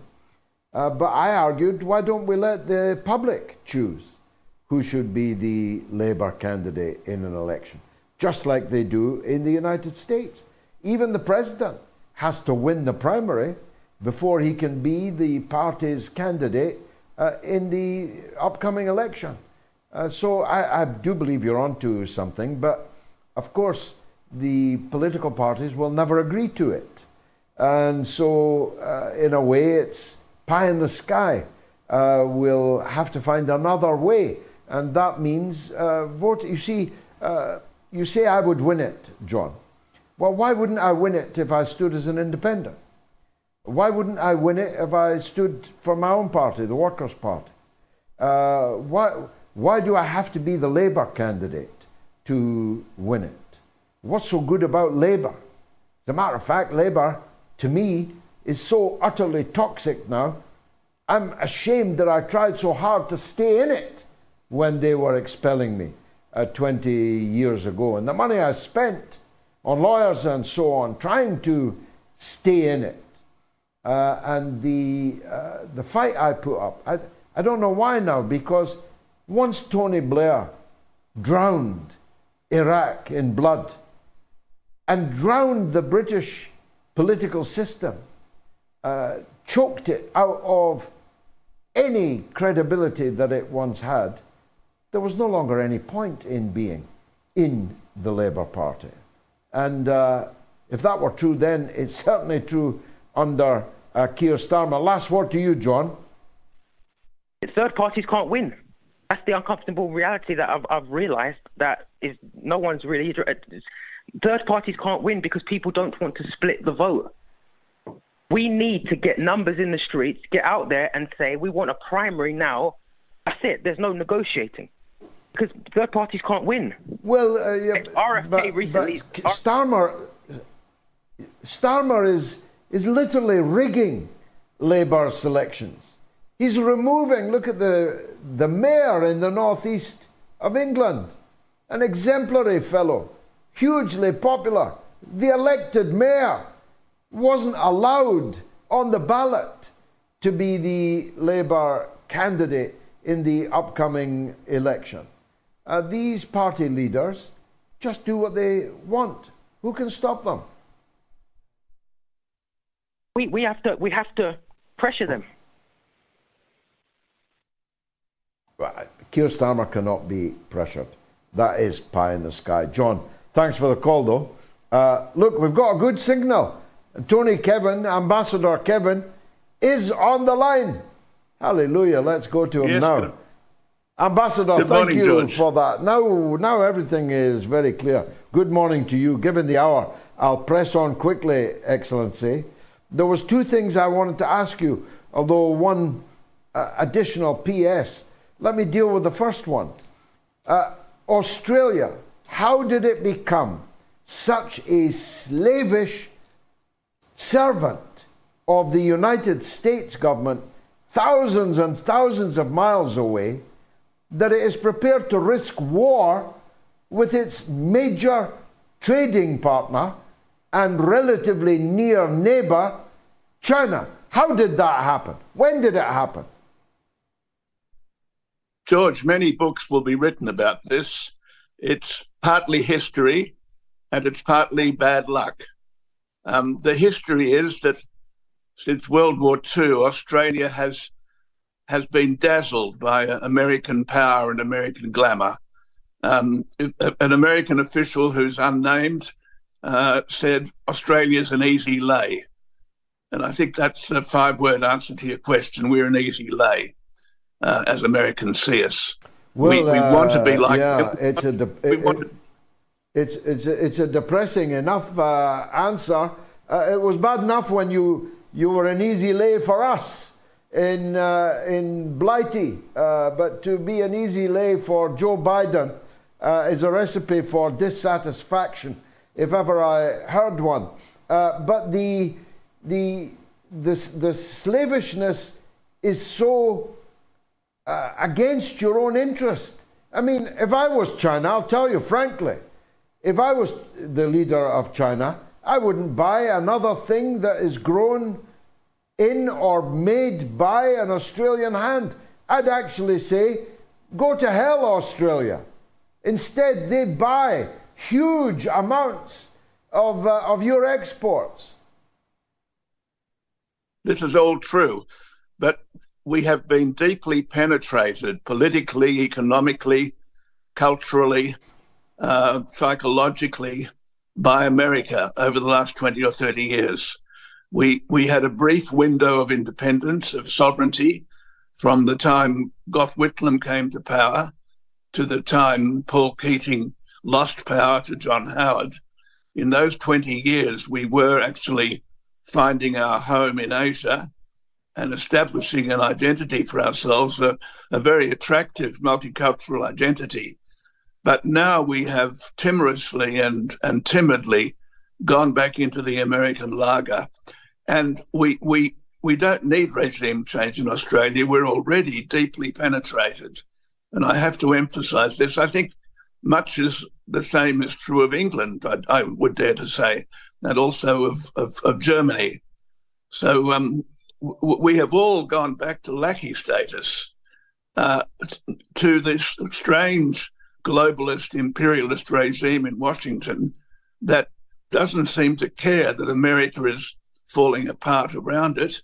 They're in their gated suburbs. They live very well, this little 1%. They want to rule the world, and Australia is just coming along, wagging its tail and saying, please, pat me on the head. What do you want me to do next? And that's where we are, unfortunately. The other issue I wanted to talk to you about was Poland, because of your expertise in relation to that. As I was saying earlier, I have the reverse of animus towards Polish people. But I'm damn sure I'm not going to allow them to drag me into World War III. And there's a growing feeling, in France especially, but also in Germany and to some extent in the UK, that countries like Poland, Romania another one, and these yapping Baltic states are driving the policy towards the Ukraine war, dragging Europe and NATO into cataclysmic war. Do you share that apprehension? And is there anyone in Poland, is there any force in Poland that is equally apprehensive about it? I'm not quite as apprehensive as you are at this moment. I do think, although there is a fanatical Russophobia in Poland, and always has been, there's also an element of rationality. And when the Poles look and see how Ukraine has been destroyed by this war, I'm fairly confident in their ultimate common sense that they won't let the same thing happen to them, because they must know that the same facts of economics and geography and demographics apply to them in relation to Russia as applied to Ukraine. America had 8 years to prepare Ukraine for war against Russia. America wanted Ukraine to go to war against Russia. They thought that Ukraine could win and establish some sort of dynamic towards regime change in Russia. They were wrong on every count. So why should they try it again with Poland? I think there's enough rationality in Washington and Warsaw for this not to happen. And I think that the Ukrainian war will now drive itself to its tragic conclusion. And it really is a tragic conclusion. A fine country has been destroyed by their own fault and by the Americans' fault in abusing them against Russia. And this is criminal behavior. And I want to make a point here, George. It's a very important point. The Americans, I mean the globalist power elite in Washington, now see this war as a win-win for them, because whatever they lose, and they don't lose anything. Their military-industrial complex just makes newer and better weapons. The Ukrainians lose 500,000 people, 500,000 men. For the Americans of this particular frame of mind, it's win-win, because a dead Ukrainian is almost as good as a dead Russian, because if the Russians are going to take control of Ukraine anyway, the weaker you make Ukraine demographically and in terms of infrastructure, the less you're giving Russia at the end of the day. So there we go. Heads we win, tails you lose. I'm sure this is the way Biden looks at it, and it's a horrible, evil way to look at it, but I believe this is the case. Now, finally, I may say this has been a late interview and will therefore have to be a shorter one, but I'm mightily impressed by the quality of it, so we'll definitely ask you back. But briefly, if you will, given the hour, I wanted to ask you about, if you like, a broader question. Notice that we both approved of a statement that we saw on social media today, which, to paraphrase, said, you hate Russia because Russia is what you used to be, at least what you wanted to be, a cohesive society, a society where family values, where patriotic feeling, where a lack of wokeness, if you like, to cut to the chase, a socially conservative country, which actually most people in most countries want to be in. I'm talking to you tonight from Serbia. I'm moving on tomorrow, but here in Serbia, the same is true. And the people here feel that they are disliked by the globalists and their power centers because, like Russia, they are a country like we used to be. If I'm right in saying that you and I both kind of endorse that perspective, please say why. I'm glad to, and if you can give me a little time, I'll expand on this. I know Russia pretty well, and apart from my family connections in Australia, which of course are vital to me, my family ultimately is what counts for me, I feel more at home in Russia than I do in Australia at this moment. And that's a dreadful thing to admit. I find myself going back to English literature, back to 19th century Trollope. I'm really enjoying the Palliser novels at the moment. But even more recent English literature, the literature of the 1930s, Graham Greene, Aldous Huxley, Evelyn Waugh, I feel at home there, precisely because of what you say. We were a society that had some pretty clear moral values, some pretty clear integrity. We're lost in confusion now, and Russia is standing for those things that we used to stand for, and I'm very proud to say that. My book, Return to Moscow, which I wrote in 2016, 2 years after Maidan, I didn't realize then what was coming, but in a kind of a way, I predicted all of this. It's a book that, reading it 6 or 7 years later now, and it's still available, really tells us something about the Russians. They're a good people. They're a noble people. They're an intelligent people. They're a courageous people. And we used to be all those things. But we've got lost, George, and I just hope we can find ourselves again. Amen to that. Book that man, please, Chris, for the nearest available show. You're a terrific guest. I'm only sorry that we had these difficulties and therefore are short of time now. Thank you, Ambassador Tony Kenny, for coming on the show. Thank you.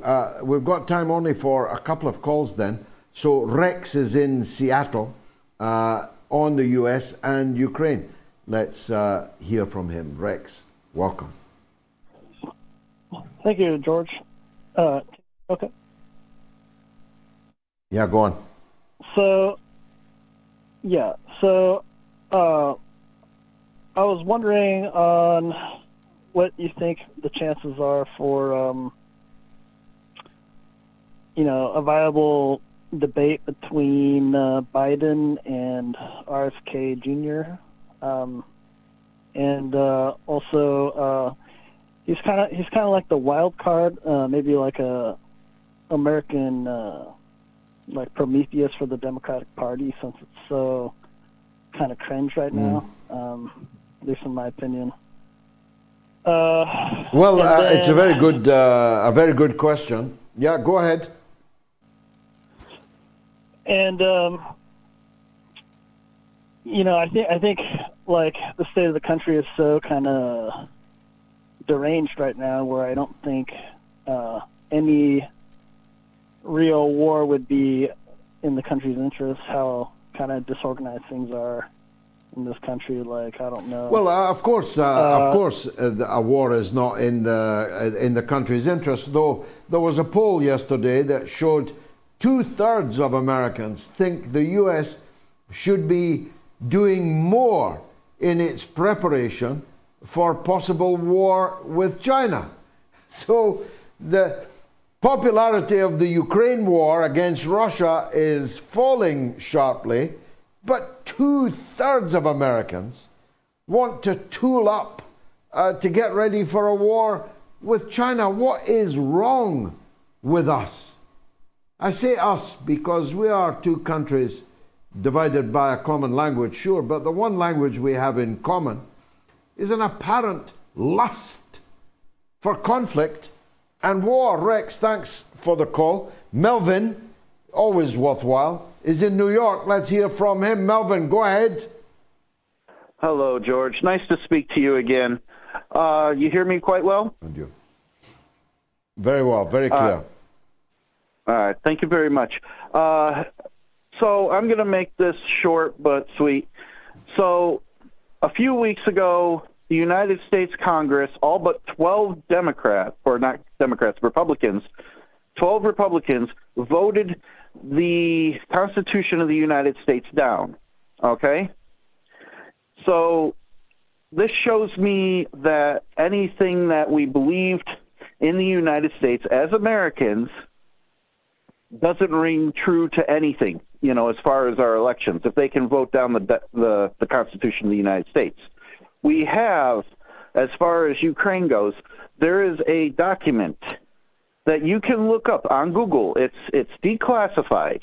It's from the CIA. It dates all the way back to the 60s, called Operation Aerodynamic. I suggest if anybody wants to know where this really all is going and where it's all started, read it. I have.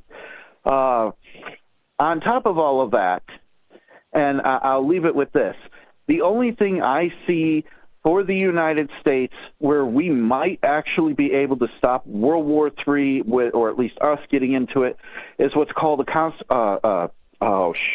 It's a Convention of States, where anybody can sign up and petition it. It is the only thing I found that might oversee or overstep our politicians. Well, what's I your hope so. opinions? I very much hope so, because the presidential election doesn't look like it's going to be any kind of opportunity to stop this headlong careering into oblivion. The last caller asked me if Biden will debate RFK. Of course he won't, because Joe Biden would be immediately revealed to be a blithering idiot, not fit to be sent out to buy a loaf. So he cannot. But that won't make any difference. The majority of Democrats will pick him, according to the poll. And they look like they're going to put Donald Trump in prison if they don't terminate him with extreme prejudice. But even if they don't, they seem to have the capacity to rig the next presidential election as they rigged the last one. So, if elections can't fix it, what can? Well, you've come up with one creative suggestion. Perhaps we need to look more deeply into that. Email from Ben. Dear George, no question from me tonight. Just want to say it looks like you've lost weight and the new suit is cracking. Kind regards, Ben. Thank you, Ben, for that. Kevwe Abenabe says, Tony Kevin, such a gentleman. George knows how to pick his guests. Well, you know what, Kevwe, sometimes you immediately click with someone, and I feel I immediately clicked with Tony. I didn't expect to. I had no expectation at all, but we'll definitely get him back. I think he's going to be very good value indeed. The poll closed at 21,267 people, overwhelmingly voting to return the death penalty for child murderers. Last call then, Josh in Phoenix, Arizona. How could I resist it? Not Jojo, but Josh in Phoenix, Arizona. Loves the show, has something to say. Go ahead, Josh. George, thank you for being yourself. Yes, go ahead. Much appreciated. I place you there with Tommy from your diplomatic wing from the show. Tommy, we haven't heard from Tommy for weeks. I wonder where he is. Tommy in Glasgow, call home. He was the diplomatic wing. Yeah, you're right. Now tell me this: what Phoenix, Arizona? I was mixing it up with Tucson, Arizona, but Phoenix is such a magical name and such a magical image. What's the political situation on the ground in Phoenix, Arizona? Is that Joe Biden country?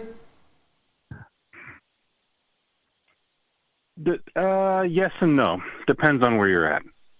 I work out in the suburbs of Phoenix. I live in Phoenix, but I work in the suburbs. I'll say you've got your neocons and then you've got your neoliberals.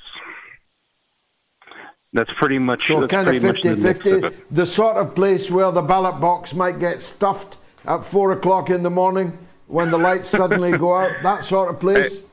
Yeah. It depends on who's there, the governor or the mayor. Who knows? Depends on who's ahead. I love you, John. Thanks for the call. Sorry that it has to be a very short one because of the technical difficulties we had getting Tony Kevin on the line. Everything is thrown out, and we are now fast running out of time. And if I go over the hour, I've got to pay everybody out of my own pocket for extra time, and it makes the whole thing uneconomic if you get my drift. We can barely bring you this show as it is. So please forgive me if I draw the show to a close now, but say that I think we were treated to two good guests and many good calls, and I hope a decent monologue which managed to convey just how strongly, how fearfully I am approaching this current situation. When I saw little Zelensky playing Top Guns with Rutte, the Runter in the Netherlands, climbing into the cockpit of an F-16. The Netherlands, which entered recession this week, together with Germany already in recession, Britain desperately, frantically scrambling to stay out of recession, handing over its multi-billion-dollar fleet of F-16s to little Zelensky, the showman, the former porn actor and dancer. It's a grim situation that our leaders are so reckless, and it's abundantly clear to me that these leaders cannot have watched Oppenheimer. I close as I began with a plea to you to see Oppenheimer and encourage everyone to see Oppenheimer. It doesn't matter if you like Oppenheimer or don't like him. If you agree with why he did what he did, or if he even did what he did. That's not important. What is important is that the film manages to convey the sheer, unadulterated horror of the atomic bomb, now of course long left behind by the hydrogen bomb and the thermonuclear hydrogen bombs that we have today, which, as I said, are 1,000 times more deadly. Russia has one missile, which is a multi-warhead missile. It's been dubbed in the Daily Mail Satan. I don't know what its Russian name is. But if Satan were to be launched from Kaliningrad, where it probably would be launched, within 8 minutes, that missile and its multiple warheads would be over at exactly the same moment. The cities of London, Birmingham, Manchester, Glasgow, and would literally incinerate everyone and everything in those cities and in all of the lands in between, who would be destroyed in the white hot heat of the blast, and if not so destroyed, would perish in the nuclear winter lasting 1,000 years that would follow the blast. Better by far to be in the epicenter of the blast than to die the death that would await those who survived that blast. And don't think you can save yourself under the stairs or under the kitchen table.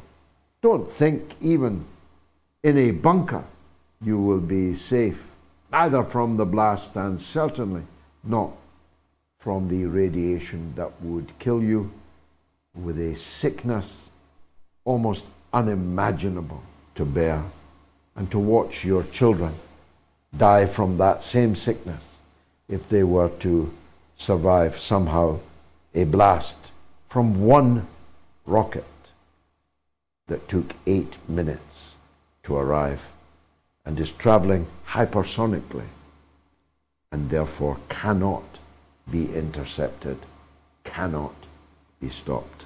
So it's a serious business. No one who leaves the cinema, especially if, like me, you were lucky enough to watch it on IMAX, nobody leaves the cinema laughing or even talking. We walked home in virtual silence from Oppenheimer. And Cillian Murphy is absolutely superb. You think he was great in Peaky Blinders? Wait till you see him as Oppenheimer. Thanks very much. I've done it. I've gone over the hour. I've just cost myself extra money, but I thought it was worth it to make the points I now have. Thank you for joining us. I hope to see you again on Wednesday at the slightly later time of 9 p.m. UK time for the midweek edition of the Mother of All Talk Shows. Please bring somebody else with you, by which I mean tell somebody else about this show and why they have to watch it. Good night.